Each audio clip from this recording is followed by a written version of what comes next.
Hello there, it's me, Sari, here again, and today I'm here to talk to you a little about the Tim Holtz's and Tonic Studios stamp platform. And this one is compatible with both rubber stamps and clear stamps, and you just lift up the lid and shift it, and then you're ready to go in either way really. And how do you know which side to use? Well, there is the word clear there or the word rubber, so you know which kind of a stamp you're going to use. And in this case I'm just going to start off with rubber stamps, so I'm going to keep that one in place.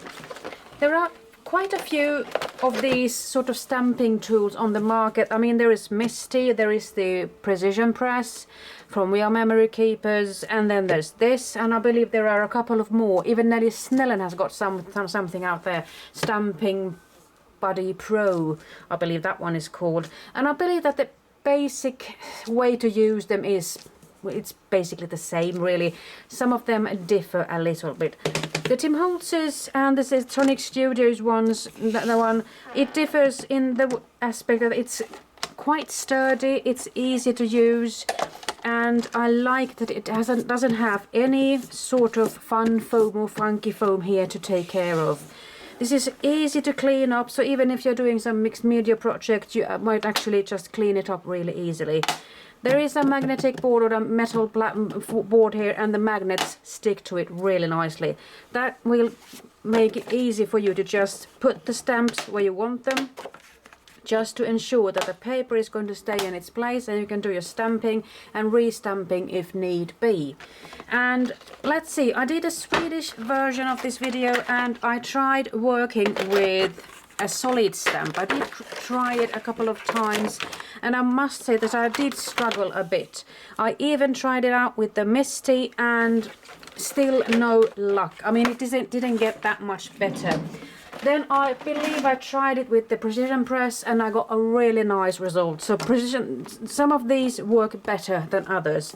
But what I have to think about perhaps is just to give it a squeeze from both sides, just to see if it can help me out a little. So in this case I'm just going to go there with a big ink pad, Memento ink, Summer Sky it's called. And the benefit of having a stamping tool like this is the fact that if you are doing your stamping and you're not happy with the outcome, as you can see here in the center, well, the good thing is that the stamp is going to stay in its place as long as it has the adhesive bit going on there, so to speak. So you can just go back, re-ink your stamp and try to do it better this time. So it's getting better step by step. You just have to be patient with these solid kinds of stamps because they are a bit tricky and challenging, of course. And sometimes I even luck out better just by doing the stamping by hand with an acrylic block and such. So I just wanted to point that out, that even with the Misty you might not succeed. There seems to be something there, and I mean I did try to shift the paper and the stamp in several places. I still didn't get a better result, but I could try to just do it once more.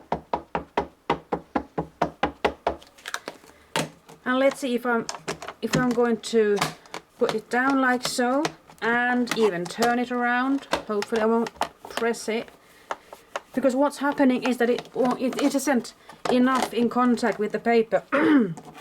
It did get a little bit better. I even tried putting in, let's say, 4 layers of extra paper. This is pretty thick paper, so let's see where I'll end up with this. And the magnets were strong enough to actually stay in place or keep the papers in place. I'm going to do this once more.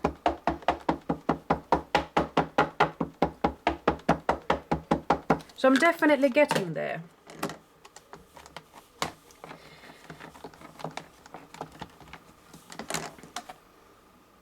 And this is something that I could feel content with actually. So I'm going to take those away and I'm going to wipe it clean. I'm just going to take a baby wipe, since I'm doing a video like this. Otherwise I might just stamp it off on a piece of paper a couple of times and be happy with it. like so. And I'm just going to put it back in a stuff container like this. It's a plastic folder that actually stores these stamps really well. I was thinking that perhaps I could go for a stamp on top of that one, just to see what it would look like. So I'm going to continue with the stamps from Vilda stamps, and I'm going to go for I think this is a daffodil stamp. So let's see where I'll end up with this. And I don't believe that I need all of these papers here now. I'm going to place it back there. And the magnets are really swell. And let's see, should I put it like that? You know, it's always about the question of placing things. Well, I think it's going to be all right there. I'm just going to pick it up and ink it up. And in this case, I'm going to go for something else. I'm going to go for some Versafine Onyx Black. It's a waterproof ink, oil-based, with a really good way of actually recapturing the image, so to speak. So let's see how well I will end up with this. As you can see, it's rather nice, but if I were to want to make it even better, it's a good thing that it's sticking there, isn't it? So I'm going to go there, ink it up yet once more, and re-stamp it like so. So you get a crispier image there. I'm just going to wipe it clean it up somewhat. It's always nice to get the stamps sort of new looking, and this is a new set for me from Vilda Stamps. They have started making these beautiful fantasy and nature themed stamps. Let me just put that one back. So here is the nature themed stamps, and they are really gorgeous stamps. Just look at those beautiful mice and the small dandelion thing is there. And just look at this beautiful fantasy scene set with that castle and the pine tree and the unicorn and the tree and everything. So many goodies there. And here are a couple of other sets. I've just mixed them in this combined fantasy set. So there are quite a few fairies and mushrooms and things going on in here.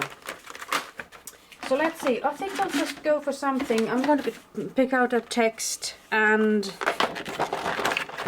this is also storage for texts. I mean, the stamps are from Vilda Stamps, and I'm thinking perhaps I could go for, well, it seems like I have taken a couple of these stamps since I'm preparing for a class now, aren't I? So here we go.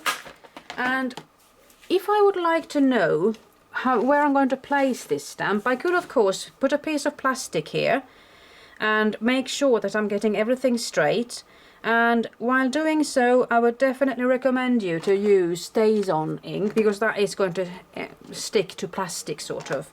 In this case, I could just try, you know what I could do? I could just lift it up, and I could try to place it along the grid there, somehow trying to make it right.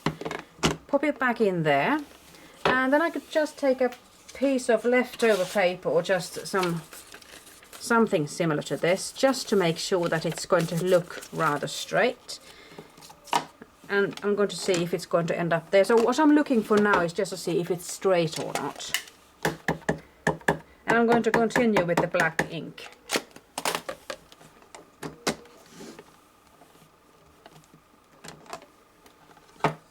Is it all right? I think it is. So that's one way to go about it, isn't it? It's an easier way, I think. So I'm going to do the stamping like so. I like you, it says, or like you. The I word is gone away, has gone away. So that's one way to go about making a sort of a clean and simple card, just a one layer card. Everything is just flat on this piece of paper.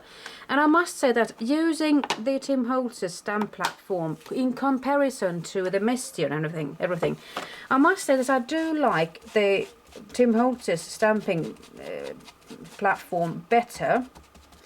both because it's open on the sides, which means that you can use a paper that is bigger than, let's say, 8 by 8 inches. I'm just going to take that one away. It's rather heavy, I must say, plastic. This is also rather sturdy and heavy. So as you can see, there are the rulers with inches and centimeters, which is good for me because I live in Europe, in Sweden, but I sometimes have to use the inches as well. So 8 by 8 inches, approximately 21 times 21 centimeters. Let's see if I could do something else that I could actually just try to, let's see, hang on there. I could show you something, try to show you something. I'm going to put that one back, and I'm going to take this one there instead. And I'm going to attempt to do a bit of multicolor stamping. And in this case, I'm going to take a piece of paper here. You could really go for some scrap pieces of paper just when you're practicing. I'm going to put it there, imagining that it's going to be straight. I'm going to pick it up and trying to align it up, and I'm trying to do this with you so you can see that there is a grid line here, and it's sensitive. You can feel it on this side but not on this side, so there is something there, and I'm just going to try to find the line there, sort of, or should I just try to find that line instead? And I'm going to squint my eye a little just to be able to see it better.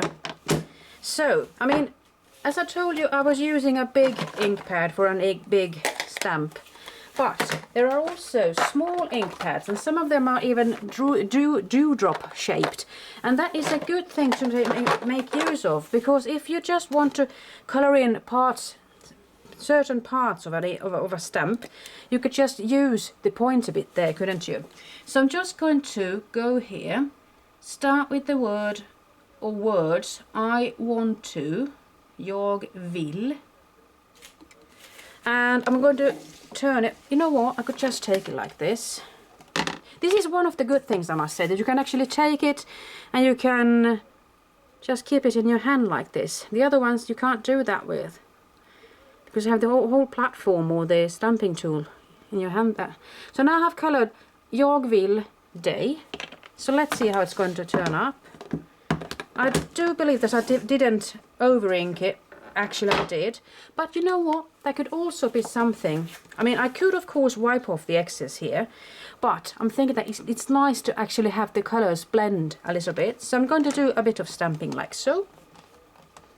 Lift it up. And now you can see what it looks like as yet, or as far, this far. I'm going to take away the excess here and continue with another color. Let's go for some Versa Magic. This was Brilliance, and it was a rocket red gold, a sort of a shimmery one. Versa Magic is something else, but still it has that dewdrop shape. So I'm going to make use of that. I'm going to use that, aren't I? So I'm going to just tilt that one into that direction, and I'm going to color this one in. So it's rather easy to go about it when you can see it up front like that.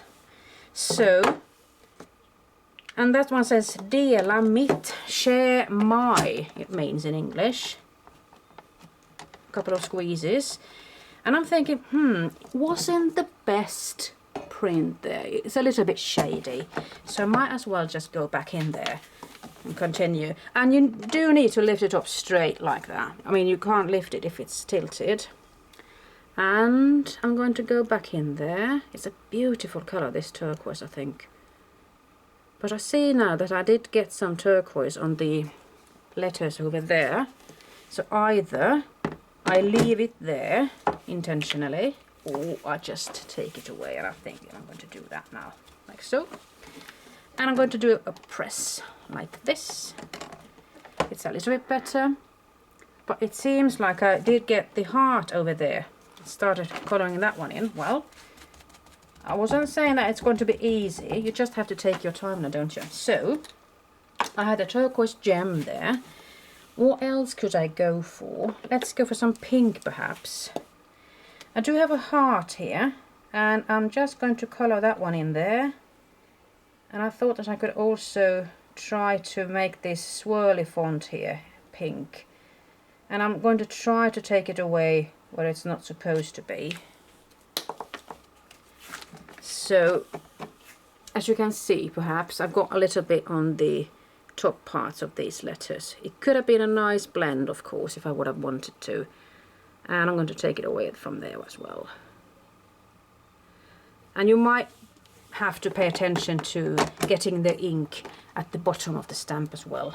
Sometimes it might get transferred. So there we have something going on there.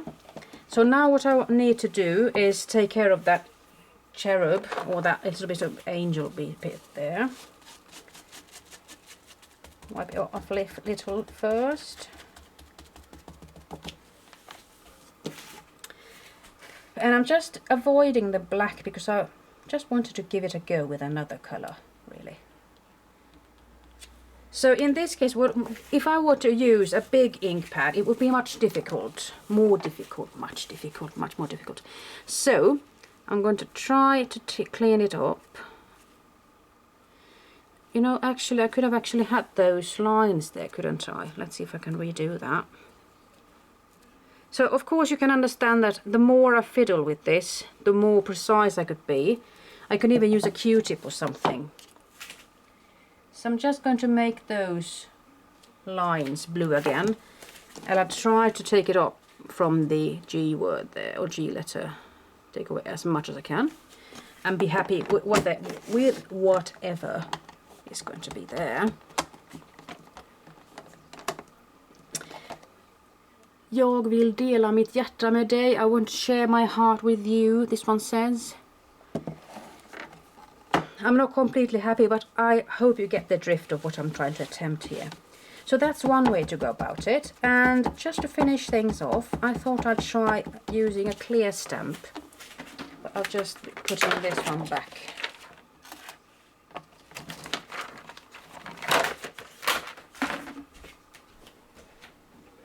I'm just trying to take something here. And I really like this method, not having to fiddle with those foam pads and things, and the fact that it's open, and the fact that it has this flap, so it's easy for me to open it up. The Misty doesn't have it, so it's a bit fiddly, and you have to use some washi tape perhaps, or something else to be able to lift that lid up. And I really don't think it shouldn't have to be that difficult, I think. Of course you could choose whether you use it in this direction or that direction. I, on the other hand, really like to be able to control the corner here. It's going to be closest to me this way. So I'm just going to take a clear stamp like so. And I did shift the lid. Perhaps I didn't talk to you properly when I did so. And the good thing about having a clear stamp, of course, is that you can decide on where to put it. So I'm thinking that the birds could be rather high up, couldn't they? I'm not sure that the line is going to be straight anyway, so I'm just going to put it there. And some clear stamps, of course, do have a tendency to take ink better than others. I'm not sure about this brand, let's see. Mostly I succeed with Versafine. Versafine is this ink.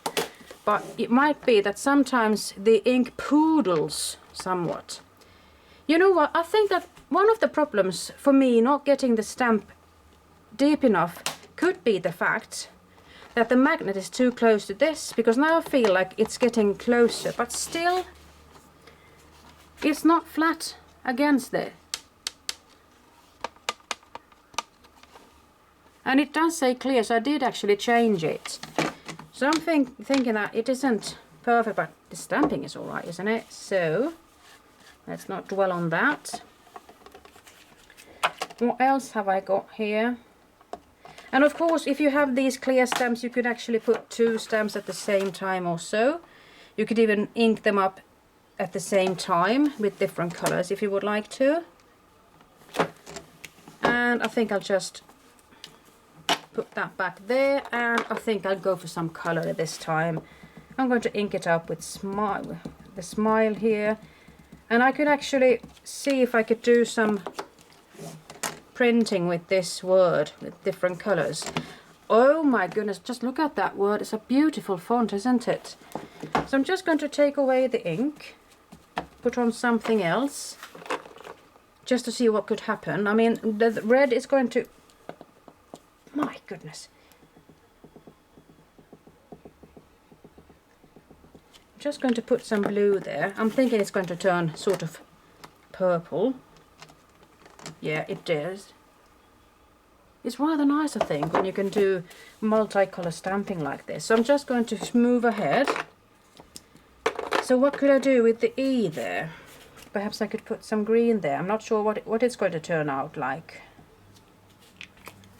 It also has to do with what kind of an ink you're using. So let's just go with the E there.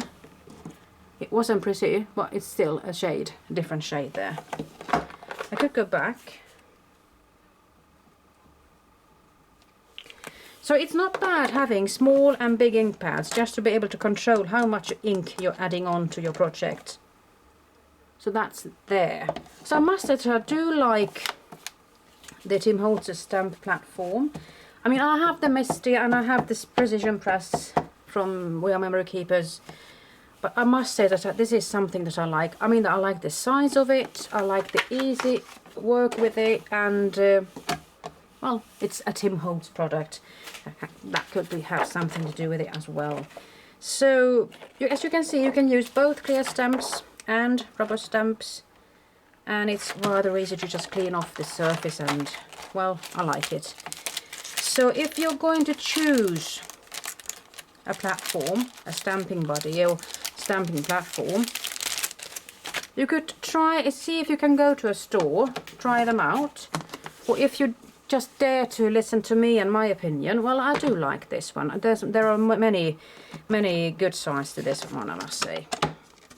The only drawback, of course, this far has been that it's a bit difficult to stamp with those solid stamps. But then again, you could actually use more papers and you could just find your way about it. And then, of course, there was this bit. Perhaps this one is a little bit faulty, you never know. Because I don't feel like it's going down all the way as it is on the other side. I mean, I don't think that the magnets are too high, or are they? Let's see, if I just pick them away, what happens then? No, it's still not going completely flat as it is on the other side. There's a little bit of a gap there. So it could be that I have a little bit of faulty example here, and I'm not sure. Because this one closes nicely. So I mean, there must be something wrong with this one, but still it works. I'm not going to be bothered about that. So that's it from me. I'm giving it thumbs up, and I hope you do too. Bye bye.